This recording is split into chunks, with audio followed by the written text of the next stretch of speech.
జరిగిన పరిస్థితి అందరికీ కూడా తెలిసిందే. గత చరిత్రలో ఎప్పుడూ జరగని విధంగా ఏకంగా 99% వాగ్దానాలు అమలు చేశాం. ఎప్పుడు జరగలేదు ఆంధ్ర రాష్ట్ర చరిత్రలో కానీ దేశ చరిత్రలో కానీ ఈ మాదిరిగా మేనిఫెస్టో అన్నది ఒక పవిత్ర గ్రంథంగా భావించి అదొక బైబిల్ గాను, అదొక ఖురాన్ గాను, అదొక భగవద్గీత గాను భావిస్తూ టిక్కు పెట్టమని చెప్పి ప్రతి ఇంటికి పంపించి టిక్కు పెట్టమని చెప్పి ప్రతి అడుగుతూ ఆ ప్రతి అక్క చెల్లెమ్మల ఆశీస్సులు తీసుకుంటూ ఆ ఇంట్లో ఉన్న అవ్వాతాతల దీవెనలు తీసుకుంటూ ఏ రోజు కూడా ఈ మాదిరిగా బటన్లు నొక్కడం ఏకంగా 2,70,000 కోట్ల రూపాయలు ఎటువంటి వివక్ష లేకుండా ఎటువంటి లంచాలు లేకుండా ఏ నెలలో ఏమిస్తామో అని ముందే చెప్పి క్యాలెండర్ ప్రకటించి ఆ నెలలో అది తప్పకుండా ప్రతి సంవత్సరం తూచా తప్పకుండా ప్రతి సంవత్సరం అది జరిగేట్టుగా చేస్తూ ఏకంగా 2,70,000 కోట్ల రూపాయల వివిధ పథకాల ద్వారా మాట తప్పకుండా జరగడం కూడా గతంలో ఎప్పుడూ కూడా చూడలేదు, జరగలేదు. ఇవన్నీ కూడా నేను ఏదైతే చెప్తా ఉన్నానో ఇవన్నీ ఎప్పుడూ చూడని మార్పులు, గతంలో ఎప్పుడూ జరగని సంస్కరణలు. విద్యారంగంలో అయితేనేమి, వైద్య రంగంలో అయితేనేమి, వ్యవసాయ రంగంలో అయితేనేమి, సామాజిక న్యాయం అంశంలో అయితేనేమి, మహిళా సాధికారత అంశంలో అయితేనేమి, గవర్నెన్స్ విషయంలో అయితేనేమి ఎప్పుడు జరగని చూడని సంస్కరణలను కూడా తీసుకొచ్చు. ఇవన్నీ నేను ఏదైతే చెప్తా ఉన్నానో ఇవన్నీ మనం చేసి చూపించి ప్రజల మన్ననలు పొందిన తర్వాతే ఎన్నికలకు వెళ్ళాం. ఎన్నికల్లో ఏమైందో తెలీదు. 5 సంవత్సరాలు కళ్ళు మూసుకుంటే చాలా అయిపోయింది. 5 సంవత్సరాలు మళ్ళీ 2024 నుంచి 2029 కూడా అదే మాదిరిగానే కళ్ళు మూసుకుంటే 2029 కూడా కళ్ళు మూసుకుంటూ వచ్చేస్తుంది. ఇవి మనం గుర్తుపెట్టుకోవాల్సిన అంశం ఏమిటి అని అంటే సినిమాలో ఓన్లీ ఫస్ట్ హాఫ్ మాత్రమే అయ్యింది. గతంలో కూడా ఇదే మాదిరిగా పరిస్థితులు ఉన్నప్పుడు కూడా మనం ఏ మాదిరిగా పైకి లేచాము అన్నది కూడా మీ అందరికీ తెలిసిన విషయాలే. నేను ఒక్కటే మీ అందరికీ చెప్తా ఉన్నా, ప్రజల్లో ఈరోజు మనం చేసిన మంచి ఉంది.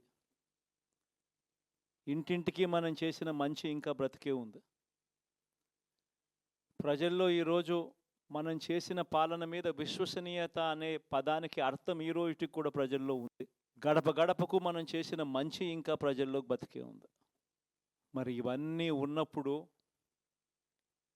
మళ్ళీ మనం లేయడం కూడా తథ్యం. కాకపోతే కొంచెం టైం పడుతుంది, ఆ టైం ఇవ్వాలి. ఆ టైం ఇచ్చినప్పుడు, అది జరిగినప్పుడు, పాపాలు పండినప్పుడు ఖచ్చితంగా మళ్ళీ మనం పైకి లేస్తాం. ఈ విషయం ప్రతి ఒక్కరం కూడా గుర్తుపెట్టుకోవాలి. ఎందుకు ఈ మాట కూడా చెప్తా ఉన్నానంటే రాజకీయాలలో అన్నిటికన్నా ముఖ్యమైన అంశం క్యారెక్టర్, విలువలు, విశ్వసనీయత. ఈ పదాలకు అర్థం తెలిసి ఉండడం రాజకీయాలలో చాలా అవసరం. రాజకీయం అంటే ఎల్లవేళలా అధికారమే కాదు. అధికారంలో లేనప్పుడు కష్టాలు ఖచ్చితంగా వస్తాయి. కానీ ఖచ్చితంగా కష్టాలు వచ్చినప్పుడు మనం ఖచ్చితంగా ఏ రకంగా రియాక్ట్ అవుతామన్నది మన చేతుల్లో ఉంది. విలువలు, విశ్వసనీయత లేని మనిషిగా రాజకీయాలు చేద్దామా, లేదా కష్టాలు వచ్చినప్పుడు ఆ కష్టాలను ఎదుర్కొని హుందాగా నిలబడుతూ మళ్ళీ 5 సంవత్సరాలు కళ్ళు మూసుకుంటే 5 సంవత్సరాలు అయిపోతాయి, మళ్ళీ 5 సంవత్సరాల తర్వాత మన పాలన వస్తుంది, మన ప్రభుత్వం వస్తుంది, అప్పుడు మళ్ళీ మనమే ఆందోళన ఎక్కుతామన్నది కూడా గుర్తుపెట్టుకొని అడుగులు వేస్తామా అన్నది మనలో ప్రతి ఒక్కరూ కూడా ఆలోచన చేసుకోవాలి. ఇదే మన ప్రభుత్వం అధికారంలో ఉన్నప్పుడు కులం చూడలేదు, మతం చూడలేదు, ప్రాంతం చూడలేదు, రాజకీయాలు చూడలేదు. చివరికి ఏ పార్టీకి ఎవరు ఓటు వేశారు అన్నది కూడా చూడకుండా ప్రతి పథకము కూడా డోర్ డెలివరీ చేయించాం మనం. అర్హత మాత్రమే ప్రామాణికంగా తీసుకుని ప్రతి పథకము, ప్రతి మంచి కూడా ప్రతి ఇంటికి డోర్ డెలివరీ చేయించాం. అలా ప్రతి మంచి, ప్రతి పథకము డోర్ డెలివరీ చేసిన ప్రభుత్వం మనదైతే, పాలన మందైతే, ఈరోజు కేవలం వాళ్ళ పార్టీకి ఓటు వేయలేదు అని మాత్రమే, ఓటుకు వేయకపోవడమే పాపం అన్నట్టుగా ఈరోజు రావణ కాష్టం సృష్టిస్తూ ఉన్నారు, విధ్వంసం చేస్తూ ఉన్నారు, ఆస్తులు నష్టం చేస్తున్నారు, కొడతా ఉన్నారు, అవమానిస్తూ ఉన్నారు. ఇవన్నీ శిశుపాలుని పాపాల్లో భాగాలుగా ఇవన్నీ అప్పుడే పాపాలు మొదలయ్యాయి. ఒకవైపున మనమేమో మనకు ఓటు వేయకపోయినా కానీ ఏ రోజు కూడా డిస్క్రిమినేషన్ చూడలేదు. అటువంటి వాళ్లకు కూడా మనం డోర్ డెలివరీ చేసిన ప్రభుత్వం పాలన మందైతే, ఈరోజు కేవలం ఓటు వేయలేదన్న ఒకే ఒక కారణంతో ఏకంగా కొడతా ఉన్న పాలన వీళ్ళది. ఈ పాపం ఊరికే పోదు. రెండవ పాపం చంద్రబాబుది కూడా అప్పుడే పండింది. బహుశా కేంద్రం ఈ రకమైన కేంద్రంలో ఈ రకమైన పరిస్థితులు బహుశా ఎప్పుడు ఉండిండవేమో. ఈ రకంగా కేంద్రంలో 240 ఎంపీలు మాత్రమే వచ్చిన పరిస్థితులు, రాష్ట్రంలో ఏకంగా వీళ్ళకు కూడా ఈ మాదిరిగా మంచి నెంబర్లు వచ్చిన పరిస్థితులు, ఎన్డీఏలో మళ్ళీ చక్రం తిప్పుతా ఉన్న పరిస్థితులు. ఇలాంటి పరిస్థితుల్లో కూడా ప్రత్యేక హోదాను అడక్కపోవడం చంద్రబాబు చేసిన మరో పాపానికి కూడా మరో నాంది. ఇలాంటి పరిస్థితుల్లో కూడా ప్రత్యేక హోదా మనం అడిగి తెచ్చుకోలేకపోతే రాష్ట్రంలో ఏ ఒక్క యువకుడు కూడా క్షమించడు చంద్రబాబు నాయుడు. మనం కొంచెం ఈ పాపాలు పండేదాకా మనం గట్టిగా దీన్ని నిలబడగలిగితే, ముందుకు తీసుకొని పోగలిగితే ఈ పోరాటాన్ని ఆటోమేటిక్గా శిశుపాలుని 100 పాపాలు ఫాస్ట్గా ఎరోడ్ అయిపోతాయి. కాబట్టి ప్రతి ఒక్కరూ ఈ విషయాలన్నీ గుర్తుపెట్టుకోమని కోరుతాం. ఇవన్నీ బహుశా నేను చెప్పేటివన్నీ కూడా మీ అందరికీ కూడా తెలియనేటివి కాదు. కేవలం నేను మీ అందరికీ గుర్తు మాత్రమే చేస్తా ఉన్నా.